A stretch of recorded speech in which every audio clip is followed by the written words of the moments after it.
You know the place I'm talking about? By Coney Island? Yeah. Yep. We'll go over there, get some cards. I need to get some cards and some. Give you all weekend and stuff to put together. Maybe get a flyer for yourself or something. We get some flyers and I get some cards. I think the most important thing is to put the hours of the shows on it. Yeah. Yeah, on the flyer, but you know your business card. You know, be truthful. Yep. You know, I don't know what you want on your business card. How they do that stuff. I've had 4 business cards in there. Oh, then the business is like 7 Ave Radio. Had that on. For your show now, press 1 to hear important. That's why I like to. Your show will go live in 5 seconds. Think 4, of putting it on the 3, paper like. 2, 1. Love Talk Radio. Yeah. You little. Oh, that big smile. Music.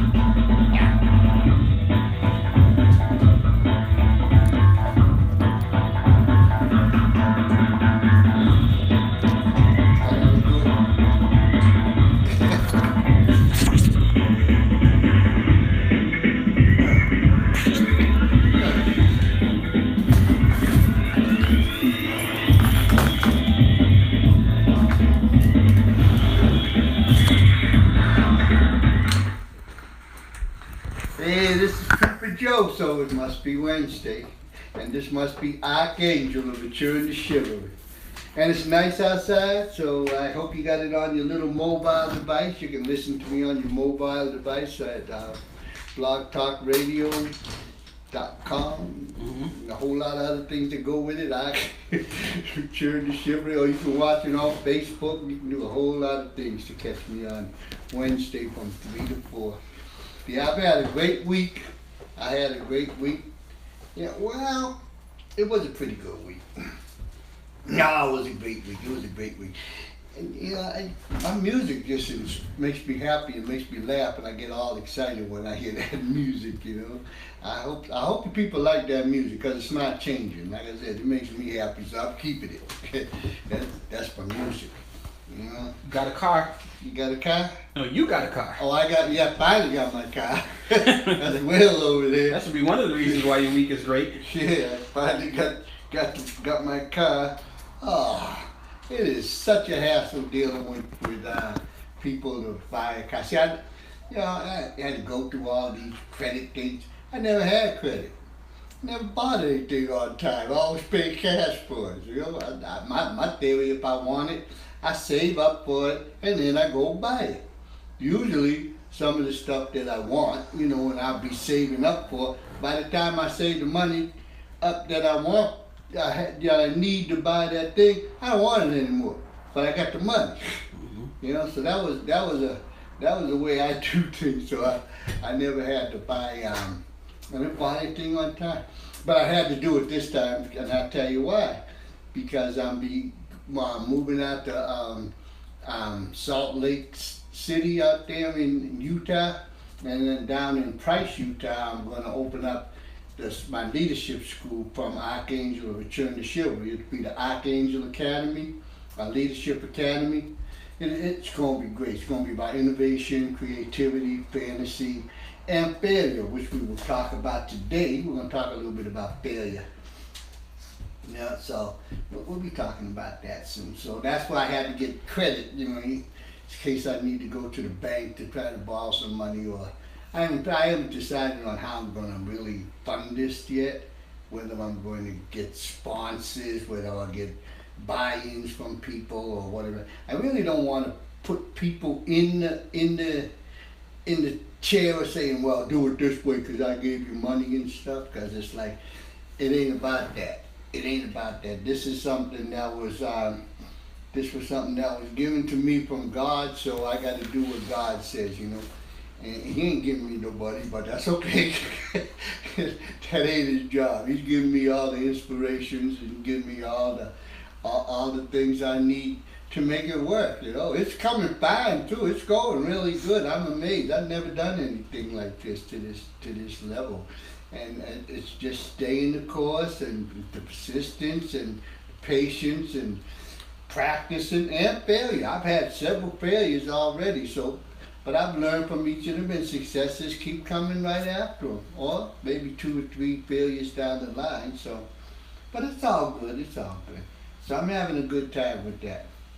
And speaking of failures, I'm a little saddened that my man up here in Worcester, Bill Coleman, he missed out on his run for the city council, but he gave it a good showing. I gotta applaud Bill for that. Bill was out there, you know, he was standing tall with his banner and stuff, and he was in a tough neighborhood, running, not tough as in bad, but tough as in being a black man running in a neighborhood that's affluent and white. That, you know, he did all right. He did all right, but he's out now, so Bill can go ahead and do the things that Bill really loves to do for Bills, you know. But that was something I'm sure that Bill wanted to do for the people, you know. He liked the people of Worcester. Yes, but I mean, some of the people in Worcester, it was, you know, it was only I would call it primary and stuff, so people sometimes don't even know the primary exists. So that's all right. But a lot of people that complain about the way that they don't like the politics of this city and how everything should be changed and all that. From the look of the numbers of the people who voted, they didn't vote. They didn't vote. You know, that's like, we'll talk about that too. That's all part of failure. You can either in this case vote and then complain because you didn't get what you wanted, but you voted, or not vote and just accept whatever comes about and complain. Lots of complaining and things like that. Well, anyway, again, I'm a happy guy. I'm very happy. I like that. So, and I hope everybody else is feeling the joys and the love of this fire clan. And I send out hope the people down there in Houston and Florida, Georgia, Alabama, Louisiana, Mississippi, all you good Southerners down there, I hope that you're all digging out from the hurricane. And I say digging out because I'm up here in Worcester. We're going to get ours soon. Maybe not, but it comes this way in the form of that little white kind of flaky thing with all different designs in it that mount up and just make life miserable for it. Yeah, snow will be coming. The leaves are already changing. I hope some of you noticed that. It's, you know, y'all like fall, but it's already starting to change. I've seen leaves starting to change. Soon they'll be all over the ground. And it's very unruly. There's no order in the way they fall down either. It's everywhere. Nature is unruly. But the nature, it does have, it kind of has its own kind of set rule. It's not just all chaos, you know. You learn that in the military. So. All right. Well, anyway, so those are just some of the things I wanted to touch on. Yeah, just, you know, like I said, Bill Coleman, and just the happiness of the world. And let me tell you my little story about ArchAngel's Academy. Hey, all you big business people out there, you need to come to ArchAngel Academy, because when you leave out of there, you'll have a better understanding on teamwork, on how to interact with people. You'll have a much better understanding on how to be the person you want to be, and you'll understand the privilege of working in a team. A lot of people don't understand teamwork. They think teamwork is something that you got a hierarchical structure. It's just, you got the boss, you got the people who work. The boss, he tells the people who work what to do, you know? And then they put a middle person in there, so the boss tells the middle person who tells the people who work what to do. That's not teamwork, folks. And it's outdated too. We don't even work like that anymore. Now it has to be a collective. People need to sit down, and not even sit down, but they need to communicate to get things done now. It's just not one person telling this person what to do. There is authority though, so don't get me wrong. The boss has to take the role of, okay, it went south, so it's my fault. You know, I take the hit. And that's just part of being the boss. But, you know, in today's world, everybody must work together. You know, because it's such a fast-moving technological world. There's such creativity that goes on in the world today that is hard to keep up if you're just trying to delegate work downward. You know, and getting nothing from the people on the bottom. They're just little automatons walking around doing work. And that's not a very good thing. All right, so I don't run out of time because I don't know how long this will take me because I've been looking at this for a little while, and I think I picked out a couple of things I want to talk about. I'm amazed at this failure. You know, because like I said, I just keep growing. God just keeps putting things in my way and say, here, this is what you need to know. And I say, okay, I got that. What is it? He said, you know, yeah, he gonna slap me one day. He's all right. He's a good boss, man, I tell you. There ain't a better boss on this planet than God. He's an understanding, caring type of person and stuff. But he can get rough on you too. He give me stuff that I do not want to learn. But it's like you got no choice because it's my business and you work for me. So get it done or I'll knock you out. Now speaking of knockout, Scott transition you there. The first bit of failure that I want to talk about here is a story in this book, in my magazine. And I would recommend, it's expensive, but the Harvard Business Review, I've been reading this for many years. I don't even know what year this edition is actually. I think it's like 2011 this edition is. Right? Because a lot of the things, they don't change. They morph, but they don't completely go away. They change a little bit in how you approach different situations. You know, if you stay up on it, it doesn't even seem like it's changed because it comes so it's an insidious change. You know, so as it comes, you just suck it in. You either take it or you don't. It's like I like it or I don't. That's the way. Oh, that sounds good. Let me see if I can incorporate that into my life. Or it's like, hey, that sounds good, but it doesn't work for me. And then that's fine. So this is Muhammad Ali taught me, be active in your own rescue. You know? And these are just typical kind of things that it's really not that great of a story. It's only one page. You know, so it's the time when he got knocked down. When he first got knocked down, Ali, you know? And it's also the time when the author wrote, because the author did the movie, The Greatest. He wrote The Greatest with Ali and he did all the work, you know, doing that. And The Greatest really wasn't a success, you know? It was all right, but it wasn't a success. And then he went on to write another book with somebody else after this failure that he had with the movie The Greatest. He wrote the book King of the World about Ali, and that was a success. You see, but he got that. He acquired that kind of makeup from Ali himself, because Ali was telling about the time he got knocked down, and it's like he got up and won the fight. So his whole mantra all the time, his whole way of life was, when you don't get up, there's no way you can win. See, that's the whole thing. And we'll go back and we'll be talking about that kind of mindset in a minute, you know. But that's the basis for failure. Everybody fails. There is nobody that's going to walk through this life and not fail.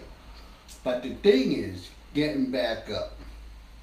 And that's where it comes from. And if you got a good mindset and you got a good philosophy in life, and to know that, all right, I got that, you know, that was good, hurt a little bit, but I'm up now, I'm back in the fight. And he got up and won the fight. And that's how a lot of people do, see?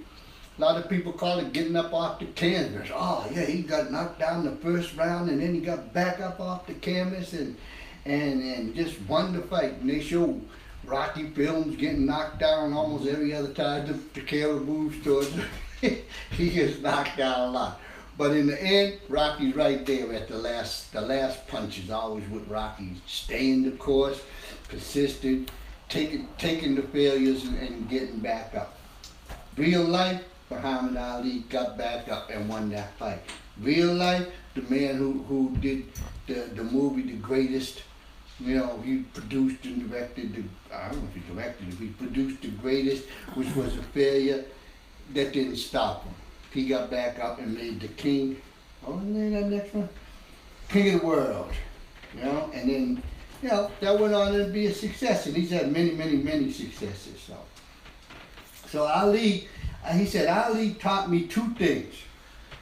First, being afraid of failure or getting knocked down doesn't get you anywhere. I mean, and these seem so obvious. You know, these seem like things that people just say, oh yeah, I know that. I ain't afraid of failure. And you know, it's easy when you're not failing, you know, you're not trying. I'm not going to say not failing. It's easy when you're not trying. Because you say, oh yeah, I'm not afraid to fail, but you're not trying. So obviously there must be something there that's stopping you from trying. So, like he said first, being afraid of failure or getting knocked down doesn't get you anywhere. And then second thing was that the power of a purposeful story. The story you tell yourself when you think you're down for the count, the story that gets you back on your feet. That's the most powerful story right there. When you're knocked down and you're laying face down on the canvas or something, and your jaw hurts because you just got punched in the face after all that training that you did offensively and everything, and this other guy didn't take any respect of all your offensive stuff and punched you in the mouth and knocked you down, and you feel it bad for yourself. That's the story you tell yourself. I can do this. I'm getting back up. I'm only using boxing because we're talking about Ali, but this is in any kind of walk of life. If you're a small business owner and you're taking it, it's like you're getting knocked down because there's no parking around and stuff like this. Now you got to find out how you're going to get parking.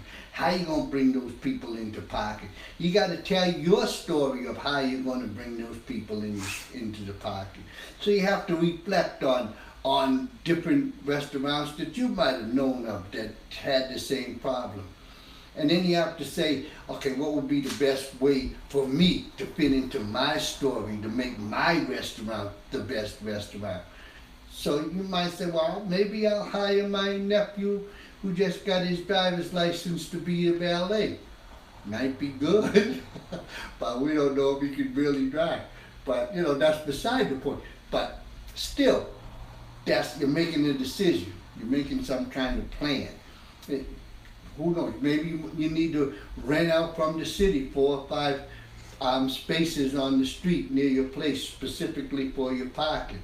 You know, you got to take that risk. Am I going to get enough people to come in to overwash that cost? So, you know, that's a powerful thing you got to do. But it's all your story. And that's the story you tell yourself. You tell yourself, yeah, I'm a great innovator.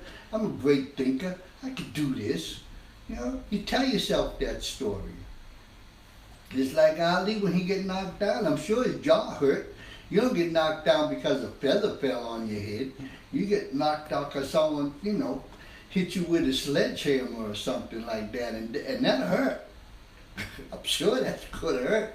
So you tell yourself about all the training that you've done, all the hard work that you put into this, all the hours you spend in the gym, leaning over the top rope, spitting in the spit bucket and stuff, and your trainer yelling, what are you doing? Get back in there and fight. Next, bring in another person for him to spar with. And all those days when the body hurts and all that pain and all that kind of anguish.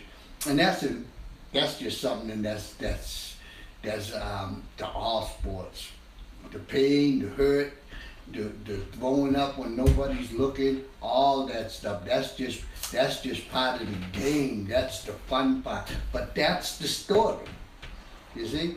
that's the story with the restaurant guy, all those nights planning and everything, all the hours trying to learn how to be the best cook so the food tastes so delicious that everybody wants to come. And then here kind of failure. He don't have enough parking spaces and stuff, so he has to reevaluate his thing, get those parking places in place, because he's already got the story. He's the best. He got the best food available for what he's making. And these are important things when it comes to dealing with failure. Because if you're not going to be able to deal with that little bit of failure, then when big failures come, you quit. And that's what you can't do, because you know that just doesn't work.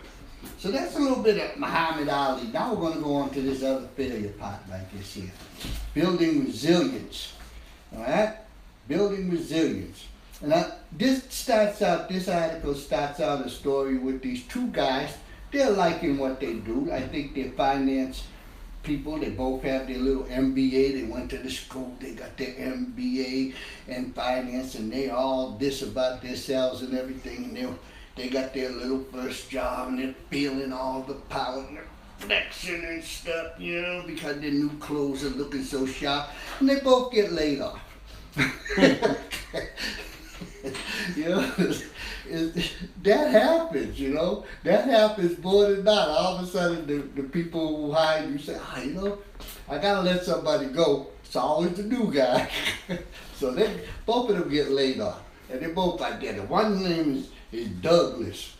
Yeah, I love the name Douglas, because you know I'm old, and there used to be this cartoon that with the Southern Colonel and his dog's name was Douglas. But Douglas was the best. He was always messing with people. He was the star of the show. But let me see about Douglas here. Now Douglas, when he got laid off, after about 2 weeks, he finally told himself, it's not you, it's the economy going through a bad patch. You know?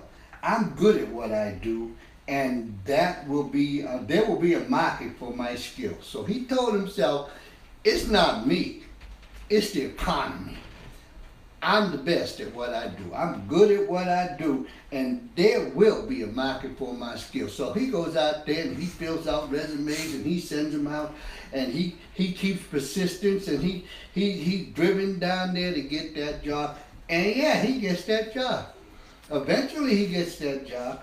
But now the other guy, Walter, he go out there, got the same MBA, got the same thing, probably shopped at the same clothing store, you know, dealing all that. But he go out there, I got fired because I can't perform under pressure. You know, he internalized that whole thing about himself. He put in place inadequacies that were outside of his control. He never thought that the economy was bad and the people who had hired him had to let him go. He never saw that. His story was all based on negatives. See, because that's what probably he was raised with. Now, old Douglas's story was based on a positive. Douglas said, it ain't me. Not what? I'm Douglas. Yeah, ain't me. I'm gonna get me another one. I just keep right on going. I just keep right on trying. I'll keep right on sending out those resumes, them applications. I'll walk those streets. I'll go in there. I'll shine these shoes. And Douglas kept going till Douglas got a job. And Walter ended up back living with Mama. He went back. He could have sustained that. You know, the tight fitting clothes they weren't anything anymore. You know, he got slipped into a state of depression. Now he's back at home with Mama, without a job, not even looking, because he's so victimized by his own self. And he could have got a job. He got the same makeup as Douglas, except the stories are different. Douglas's story is one of positive, one of drive, one of risk-taking, one of perseverance, one of persistence, one that says, truly, I can do it. There's courage in it. Walter's story was one of shame and withdrawal and feeling bad about himself and victimization and all those negative aspects that would easily come into those like that. And the results was one guy went on and got another suit. Another guy, he's home with mama. He's home with mama. So these are the two people in this in the story. So you just keep an eye on them. So now we're going to talk about how these things come about. You know, this is in the story. This is what they call learned helplessness. You know, that's what Walter was suffering with. Learned helplessness. And there's been experiments done on learned helplessness. And what they found was that his experiment, like, you know, they give these animals and things like that shocks and stuff like that, you know. That was the research. So learned helplessness. We found that dogs, rats, mice, even cockroaches, right? I know many people ain't never seen no cockroach. But even cockroaches that experience mildly painful shock. Now, not the heavy-duty shock that's going to blast you across a room and put a hole in the wall. You know, a mildly painful shock over which they have no control. You ain't got any control about this shock. You know, that would eventually just accept it. You know, without any attempt to escape. They'll just accept it. If they know they're going to get a shock every hour, they accept it. Sooner or later, it just becomes, here I go again. I'm such a loser and everything. Now, these are the physical shocks that come about. I'm such a loser. That's Walter. He just accepted his story. He wrote it, you know. So he accepted his story that it was all his fault. He couldn't do the work. So he's just like these cockroaches and these dogs and these other animals. When they get a mild shock, they accept it. And that's what the study found out. The study found out that, you know, that humans do the same thing. You know, we discovered that people who don't. This is what they discovered: were people who don't give up have a habit of interpreting setbacks as temporary, local, and changeable. You know, not like these people up here or these animals up here. They just interpreted, you know, their setbacks as all the time consistent and not changeable. But people who don't give up, they gave up. They accepted the shocks. Walter gave up. He accepted his story that he's a victim of his own makeup. You know, Douglas didn't give up. So we discovered that people who don't give up have a habit of interpreting setbacks as temporary, local, and changeable. And these are the two major parts. Everybody know the word temporary. You know, it ain't gonna last. That's temporary. But local and changeable are really the two powerful words in your story that's going to get you through. Because you saw Douglas. He took his story and he made it local. It's not my fault. This is the economy's bad right now. This is something that just happened and everything. And it's changeable. I can change this because I'm me. I'm Douglas. I'm going to put out these resumes. I'm going to get the job. Walter, he accepted it just like the mice and the cockroaches and the dogs who get this mild shock. They're going to, 4 o'clock, bring it on, I got this. I'm such a miserable piece of dirt, I deserve it. Not only do I got it, I deserve having this shock all over the place. You know, and that's bad, so, you know, and that all comes from the failure. These are both failure type of things and stuff, you know. That's how people address failures. So what do I got over here highlighted? Okay, how human beings react to extreme adversity is normally disputed. Now we're going to switch into the PTS and stuff like that. You know, on one end are people who fall apart into the PT. I've been lousier than this shoes. I don't even know my older issues. I don't use them. You know, depression and even suicide. You know, who at first react with sympathy of depression and anxiety, but within a month they're back where they were before the trauma. I went and skipped a lot. Okay, this is the first one. These are the people that when something bad happens to them, they slip into depression. And their depression can actually generate into something more serious than just the depression, and that's suicide. Now there's a middle group, because there's 3 groups in this. In the middle group, there are people, they first react in the same symptoms of depression and anxiety, and they feel distress and everything. But within a little while, they're out of it. They say, nah, this ain't working for me. I can't do this, you know. So they start to get away from their trauma, and they start to rebuild themselves, because they're gonna start. You can always change your story, folks. You can add to your story, you take away from your story. It's your story, you know. So there's hope for Walter, but he's gonna have to write his own additions to his story, or additions to his story. And then there's the third one. Yeah, on the other end are the people who show post-traumatic growth. You know, that's Douglas. After his little setback, he showed growth. They first experienced depression and anxiety, often exhibit full-blown PTSD, but within a year, they are better off than they were before the trauma. All right? So that's, the third one is definitely a Douglas. He's definitely a Douglas. The first one is definitely a Walter. Yeah. The second one is definitely the masses of people that's in the middle. Because like trauma and failure happens to everybody. This just happens to be what we're talking about within jobs. And the failure, like I said, Douglas won his. He ain't accepting it. You know? Douglas ain't accepting that. He's moving on. Walter, he's totally accepting that. He's into depression. He's back home with mama. He's feeling bad. He done hung up the good suit. He done put away the shoes. He's going backwards in time. He's depressed. He's living on mama's couch. He's not moving. He's putting on weight. He's unshaven. I don't even know if he takes a bath. I don't know all his behaviors, but so he's not doing good. So he's on the road to destruction.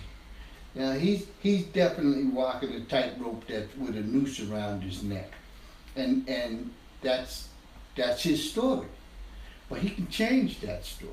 Douglas, he wasn't accepting it. He wrote a story of courageous courage, persistence, and all those good, positive attributes that's going to make you go forward. And because of that, Douglas got the job. And hopefully Walter don't kill himself. Cause I kind of like Walter. He's all right. You know, because I know so many Walters. You know, I know so many Walters out there. You know, it's like they, at the first sign of some kind of trauma or some kind of failure, they just completely get caught up by it, and they become their own worst enemy. They become the victim of everything else. Everybody else's fault. It's not me. I really can't do it anyway. You know, it's really bad. So that's just a little bit of stuff about depression and stuff like this. So there was another, and here's what amazes me a lot too, because everybody uses this Friedrich Nietzsche saying. They use it in different terms. That which does not kill us makes us stronger. That was said by Nietzsche. He was a philosopher. I thought he was a clown myself. I really didn't care for his stuff, you know. I thought he was. Never mind what I thought about him. But he said that, and you hear it a lot from everybody. Well, whatever don't kill you makes you stronger. You know? But that was a defeatist attitude. It was just a quotation that people could say that it kept them alive a little bit. I'm sure Douglas didn't say that. Douglas ain't got time to say anything negative. That's a real negative type of statement. Whatever don't kill you makes you stronger. Yeah? Well, what if those things that cripple you and just leave you lay face down in the mud? What they make you? Wet? Dirty? I don't know. Yeah? So that Nietzsche thing, that was more for Walter. He was waiting. You know? He ain't putting any energy into it. He's waiting, like a lot of people waiting for whatever. It didn't kill him, but it didn't make him stronger because his story wasn't one of strength and courage. His story was one of negative adherence to victimization. He's a victim of his own making because it's his story. Douglas's story was a story of pure courage, you know. You know, he's like, I got this, I can do this, it ain't me. You know, I see the writing on the wall. Yeah, they had to let people go. I'm the last one in, but they ain't gonna stop me. I put my resumes out there. I'm going on. Yeah, so that, you know, that's how some of these things work. Now, this article is about resilience. So, what are some of the building blocks of resilience? You know, this comes from a comprehensive soldier fitness test that consists of 3 components. There has a psychological fitness component, a self-improvement course available for the test, and a master's resilience training. Those are for the drill sergeants. These are based on, here we go folks, PERMA. I don't know what all that means. PERMA. Positive, emotion, engagement, relationships, meaning, and accomplishment. That's the acronym for all these positive things, the building blocks of resilience and growth. These are the things that'll help you in building yourself, in building your story. We'll stay with the story, ain't even your story, in building your story. A positive attitude, and a positive emotional attitude, an engagement, an engaging attitude, one of courage, one ability to take a risk. Relationships. You're not going to go any place in this world by yourself. You know, there's just too many people. No, it really comes down. If you're not willing to help somebody along the way, nobody's going to be willing to help you. And nobody makes it to the top alone. Yeah. And nobody comes down alone either, so don't worry about that. We ain't going there. But nobody makes it to the top. So relationships and meanings and accomplishments. You got to know your story. Your story has to have a meaning. Gotta have a direction that it's going. What's the accomplishment in my story? Where's my story going to take me to? Where do I want to go with my story? You know, this is my story. I'm writing it and I don't even know where I want to go. How can I write my story if I don't know anything about me in my story? And we've touched a lot on who I am. And we'll probably go back over who I am at a later date. But for right now, these 5 elements right here, these are the base for the purple. Well, I think it's 4, 5. How many? We'll count them out. Positive emotion, 1. Engagement, 2. Relationships, 3. Meaning and accomplishments, 4. There's only 4. So we don't even have to think a lot. Thank you, Lord. You know? So we're pretty good. And these are the building blocks of resilience and growth. So if you could just get your head around on these 4, then you'll be able to, move forward and build on those things. And you know what I'm going to do right now anyway? I'm going to take a short little break and then we'll come back and talk about, I'm going to read this thing on strengths. Character development strengths. Values in action that's going to help you in developing your story. You know, remember, your story has failure in it. This isn't a story that you're just making up about success. This isn't a story that says, all right, I woke up this morning, I jumped out of bed, and I ran over there, and I put my application down, and the first thing that happened was I got a job, and the next thing, because I was the only one there and got the job. The CEO quit, and that position was vacant, so I stepped in it. So I became the CEO, and then the next thing you know, computers broke on the scene, and here I am, the CEO of the world, making $100 billion a week. Now that ain't the story, folks. This is the story. You went in there, you got the job, then they had to lay you off. That's the story. There was no success in that story. It's a story of failure and how you deal with that failure. So we'll come back and we'll talk about strengths in a little bit.